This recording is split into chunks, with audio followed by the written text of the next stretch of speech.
Na escola estadual Caminho do Rio, todo mundo entendia uma coisa direitinho. Mexer com a família Albuquerque era pedir para se arrepender. A escola parecia normal por fora, mas por baixo dos panos, a grana e a influência mandavam em tudo. Marcos Albuquerque era o dono dos corredores. O pai dele era vereador.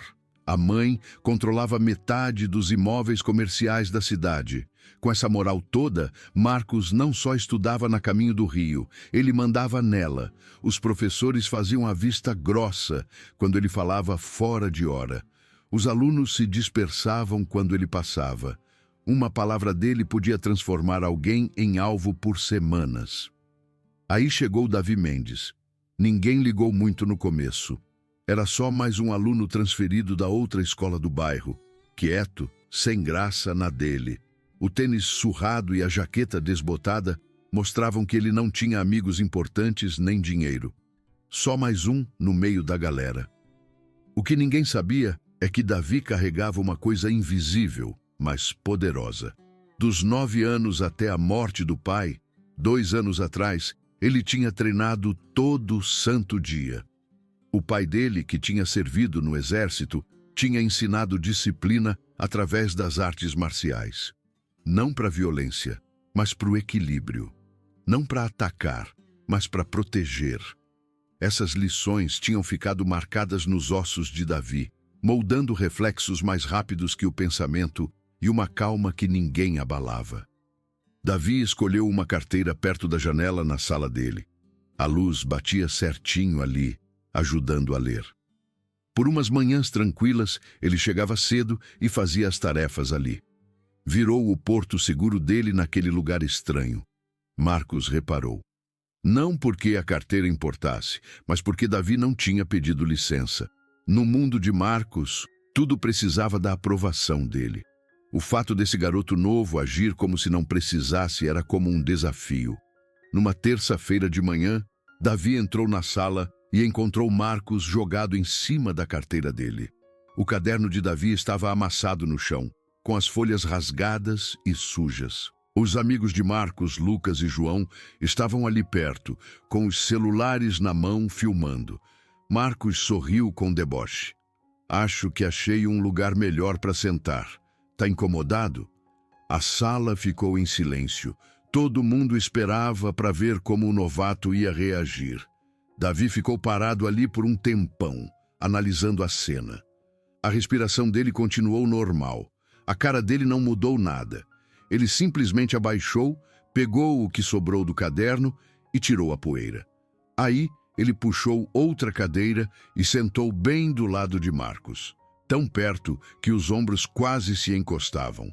Ele abriu o caderno numa página em branco e começou a escrever, como se nada tivesse acontecido. O silêncio que veio depois foi diferente, confuso. Os alunos trocaram olhares. Eles esperavam raiva ou medo. Essa calma desafiadora era outra coisa. Marcos se inclinou. Tá se achando um machão? Sentado aí como se não tivesse medo? Davi continuou escrevendo. Eu não tô procurando encrenca. Só tô tentando fazer meu trabalho. Ninguém me ignora nessa escola. Então não me dá motivo para isso.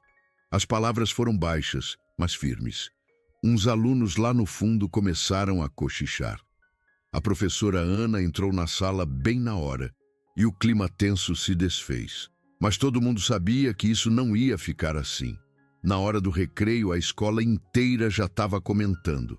Marcos Albuquerque tinha marcado o novato, e isso só podia significar uma coisa. Cedo ou tarde, ia rolar um confronto. A influência da família Albuquerque se espalhava pela cidade como as raízes de uma árvore antiga. A imobiliária do seu Jorge Albuquerque tinha construído metade do centro comercial. O nome da família aparecia em placas por todo o centro comunitário, a biblioteca pública e até na ala do hospital. Quando o seu Jorge marcava uma reunião, o prefeito aparecia. Esse poder passava direto para o Marcos. Ele aprendeu cedo que as regras se curvavam para ele. Tirou nota baixa na prova? O pai dava um papo com a diretora e de repente apareciam trabalhos extras para fazer. Se meteu em confusão? O outro aluno era transferido para outra escola. Dinheiro comprava silêncio, influência comprava obediência. Marcos jogava basquete não porque ele era bom, mas porque a família dele bancava o time. O técnico sorria com os dentes cerrados quando Marcos exigia mais tempo em quadra. Os colegas passavam a bola para ele mesmo quando ele estava marcado. Ninguém queria ser o culpado por chatear a família Albuquerque. Na Caminho do Rio, Marcos tinha construído a reputação dele com crueldade calculada. Ele nunca encostava nos alunos cujas famílias tinham conexões. Ele evitava qualquer um que pudesse revidar em público.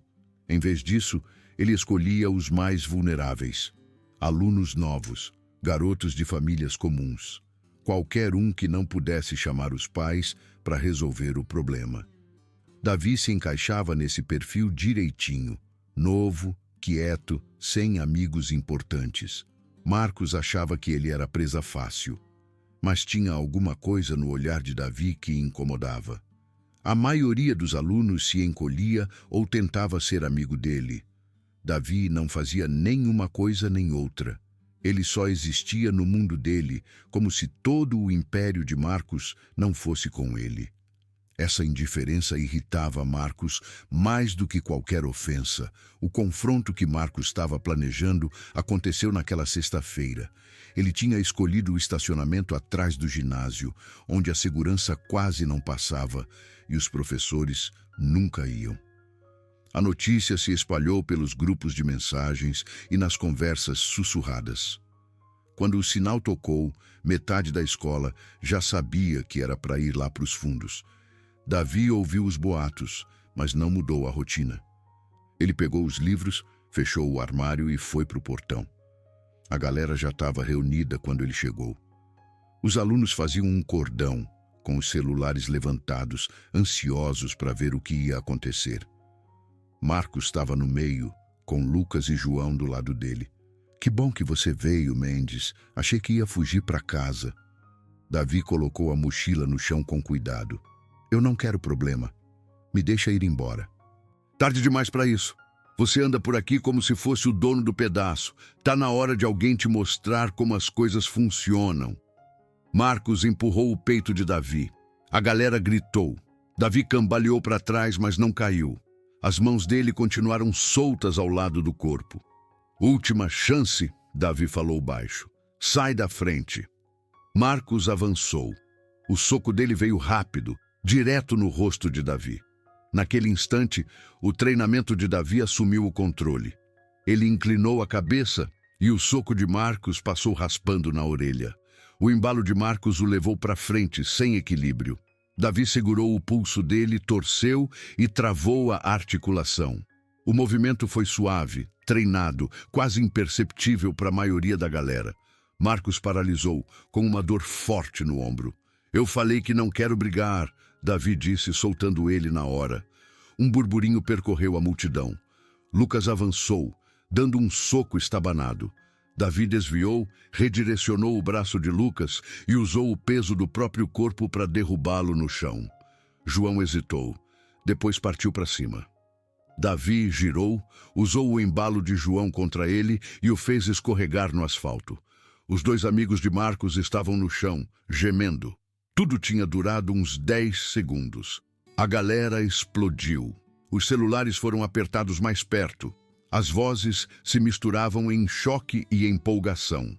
Ninguém tinha visto Davi se mexer daquele jeito. Num instante, Marcos estava atacando. No instante seguinte, a turma inteira dele estava no chão.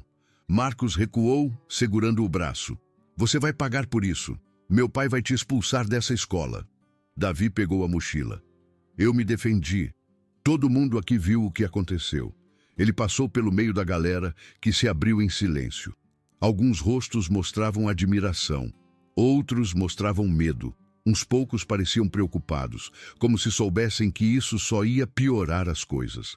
Naquela noite, os vídeos bombaram nas redes sociais. Imagens tremidas mostravam os movimentos de Davi, a cara calma dele, o jeito como ele tinha derrubado 3 caras maiores sem suar. Os comentários pipocavam. Uns elogiavam ele. Outros ficavam com medo do que os Albuquerque iam fazer. Davi estava sentado no quarto pequeno dele, com as luzes apagadas, olhando para o teto. Ele não queria isso. Não queria atenção nem confusão. Ele só queria terminar o ensino médio em paz, honrar a memória do pai, continuar treinando na garagem velha atrás de casa. Mas a verdade tinha vindo à tona. O segredo dele tinha virado notícia. Do outro lado da cidade, na mansão dos Albuquerque, Marcos estava com gelo no ombro. O pai dele andava de um lado para o outro, com o celular grudado na orelha. Eu não quero saber de desculpa. Aquele garoto atacou meu filho. Eu quero ele fora daqui. Liga para a diretora, liga para o secretário de educação se precisar. O nome Albuquerque significa alguma coisa nessa cidade e a gente vai lembrar todo mundo disso. Marcos via o pai trabalhando, fazendo uma ligação atrás da outra. Uma parte dele se sentia aliviada. O pai ia resolver isso como ele resolvia tudo. Mas outra parte dele sentia uma coisa estranha, dúvida, porque pela primeira vez Marcos tinha encontrado alguém que não se dobrava. A segunda-feira chegou pesada, tensa. Davi entrou pela porta da frente da escola estadual Caminho do Rio e sentiu a mudança na hora. Os alunos que antes eram simpáticos agora evitavam o contato visual. As conversas paravam quando ele passava. Os vídeos tinham se espalhado para fora da escola e com eles vieram novas interpretações. Você viu como ele bateu neles? Eu ouvi dizer que ele quebrou o braço do Lucas. Alguém falou que ele foi expulso da outra escola por brigar. Nada disso era verdade, mas a verdade importava menos do que a percepção. Marcos e os amigos dele faziam o papel deles direitinho. Marcos usava uma tipóia enorme. Lucas mancava de um jeito exagerado. João estava com uma faixa enrolada na cabeça. Eles andavam pelos corredores como soldados feridos, chamando a atenção. A professora Ana chamou Davi no meio das aulas. Eu sei o que aconteceu de verdade. Eu vi os vídeos. Mas você precisa estar preparado. Os Albuquerque já ligaram para a diretora umas 3 vezes hoje de manhã. Eu só me defendi. Eu sei, mas isso pode não ser suficiente. Na hora do almoço, Davi foi chamado na sala da diretora. A diretora Marta estava sentada atrás da mesa com a cara fechada, com um monte de pastas na frente dela. Davi, eu recebi várias reclamações sobre a sua conduta. Estão te acusando de violência, de usar força excessiva. A família Albuquerque está ameaçando entrar na justiça. Tem um monte de testemunha, vídeos de vários ângulos. Marcos me atacou primeiro. A diretora suspirou. Eu vi as imagens, mas os Albuquerque são grandes doadores da escola. Sem a ajuda deles, os projetos são cortados, os professores são demitidos. Você precisa entender a situação em que isso me coloca. Davi entendeu direitinho. Dinheiro falava mais alto que justiça. A sala da diretora não era um tribunal. Era uma mesa de negociação e Davi não tinha nada para oferecer em troca. O que acontece agora? O Conselho Disciplinar vai analisar o caso. Até lá, você tem que evitar qualquer outro confronto. Sem contato com o Marcos, nem com os amigos dele. Fica na sua. Davi saiu da sala sentindo o peso de tudo. O sistema não foi feito para proteger ele. Foi feito para proteger a si mesmo. Mas aconteceu uma coisa inesperada naquela tarde. Um aluno que Davi mal conhecia chegou perto dele no corredor. Alex, um cara que geralmente sentava lá no fundo e nunca abria a boca. Eu filmei uma coisa que você precisa ver. As mãos de Alex tremiam quando ele pegou o celular. Na tela, dava para ouvir Marcos e os amigos planejando tudo. A gente vai encurralar ele depois da aula. Tem que ter gente filmando. Meu pai vai cuidar do resto. Por que você está me mostrando isso? Porque eu não aguento mais ver ele se safando de tudo. Talvez você seja a pessoa que pode realmente enfrentar ele. Naquela noite, mais provas chegaram de forma anônima. Prints de mensagens de texto. Outro vídeo mostrando Lucas se gabando de que a diretora nunca ia tocar neles. Aos poucos, em silêncio, outros alunos estavam escolhendo agir. Davi estava na garagem naquela noite, enrolando as mãos, repetindo os golpes que o pai tinha ensinado. Cada soco lembrava a lição. A força de verdade não está nos punhos, está no caráter. Em se manter firme quando a pressão vem de todo lado. A família Albuquerque agiu rápido. Na terça-feira, o Jornal da Cidade publicou uma manchete. Violência na escola estadual Caminho do Rio. Novo aluno fere 3. A reportagem mostrava Davi como agressivo, perigoso, fora de controle. A foto de Marcos, com o braço na tipóia, ocupava a primeira página. Os alunos cochichavam no refeitório. Os pais ligavam para a escola exigindo explicações. A história estava sendo escrita e Davi não estava segurando a caneta, mas as provas anônimas continuavam chegando. Uma gravação do seu Jorge no telefone, se gabando de como ele ia dar um jeito naquele garoto Mendes. Outro vídeo de Marcos dizendo para os amigos: relaxem, meu pai é dono da diretora. A professora Ana juntava tudo, construindo um caso em silêncio. A verdade importa, Davi. Pode demorar, mas importa. A audiência disciplinar foi marcada para sexta-feira. Todo mundo sabia que ela ia decidir o futuro de Davi na escola estadual Caminho do Rio. A questão não era se Davi tinha se defendido. Todo mundo sabia disso. A questão era se a verdade seria mais forte que a influência da família Albuquerque. Davi passou a semana num isolamento estranho. Alguns alunos ofereciam um aceno de apoio discreto. Outros se mantinham afastados, com medo de serem associados a ele. A escola tinha se dividido em lados, mas a maioria das pessoas guardava a opinião para si. Na quarta-feira à tarde, aconteceu uma coisa incomum. Marcos tentou provocar Davi de novo, bloqueando a passagem dele no corredor. Aproveita os seus últimos dias aqui, Mendes. Até sexta você vai embora. Davi olhou para ele com calma. Se for para ser assim, eu aceito. Mas você sabe a verdade. Todo mundo sabe a verdade. E não importa o que seu pai faça, você não pode mudar isso. O sorriso confiante de Marcos vacilou por um instante. Porque Davi tinha razão. Mesmo que ele fosse expulso, mesmo que os Albuquerque ganhassem essa batalha, todo mundo na Caminho do Rio ia saber o que tinha acontecido de verdade. A reputação de Marcos, a coisa que ele mais prezava, já tinha sido manchada. A sexta-feira chegou.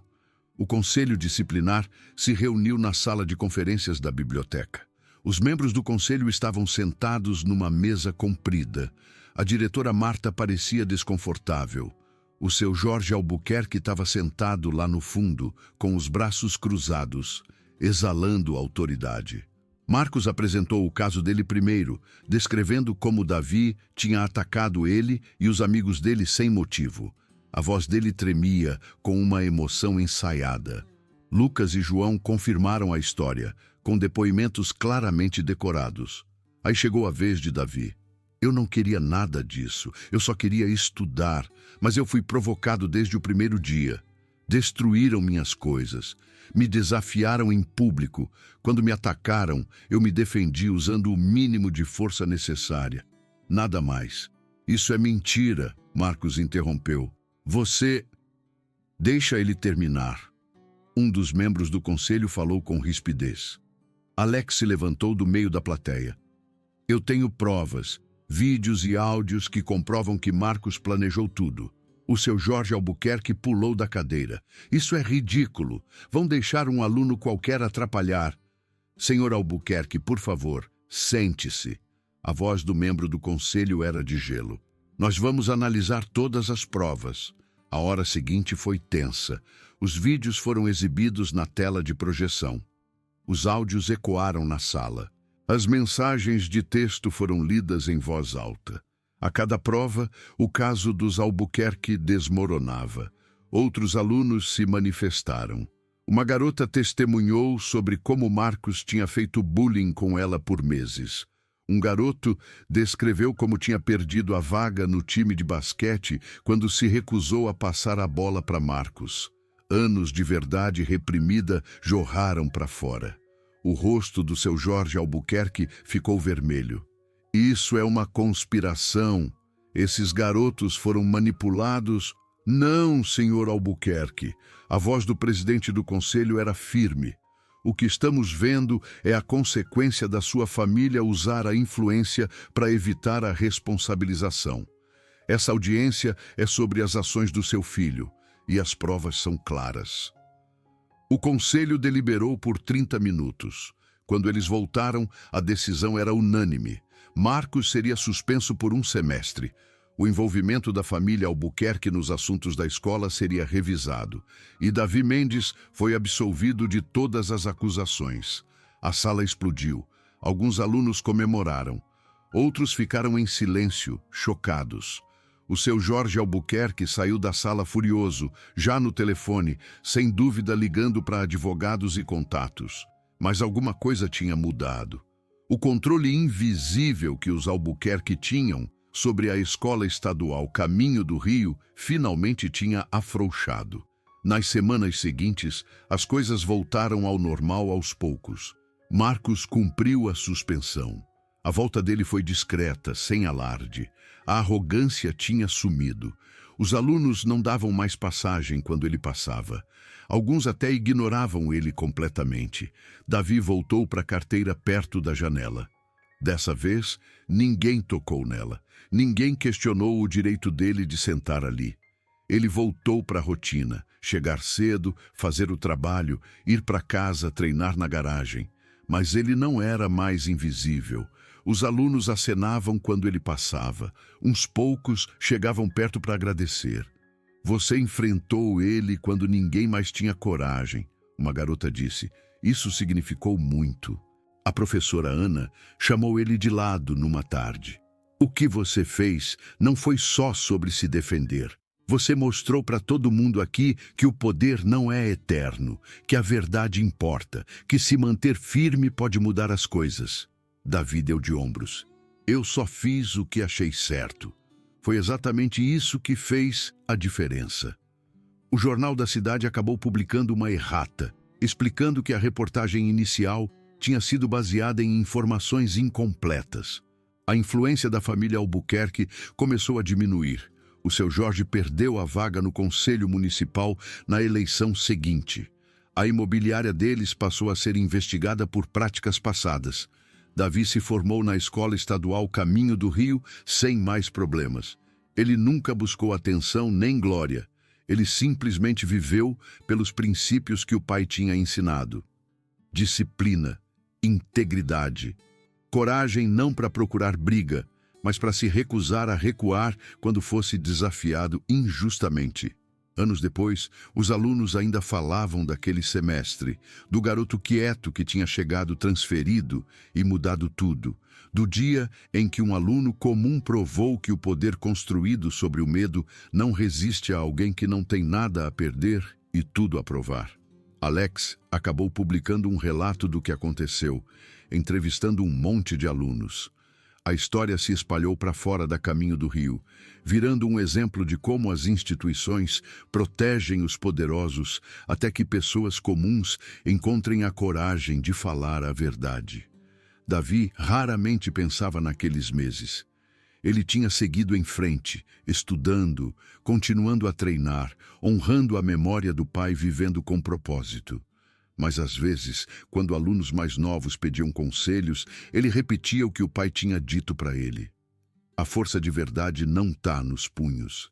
Está em se manter de pé quando todo mundo espera que você caia. Está em proteger os outros, não em provar quem você é. E está em saber que às vezes a voz mais baixa da sala fala a verdade mais alta. A história do que aconteceu na Escola Estadual Caminho do Rio virou um lembrete de que a justiça nem sempre vem fácil ou rápido.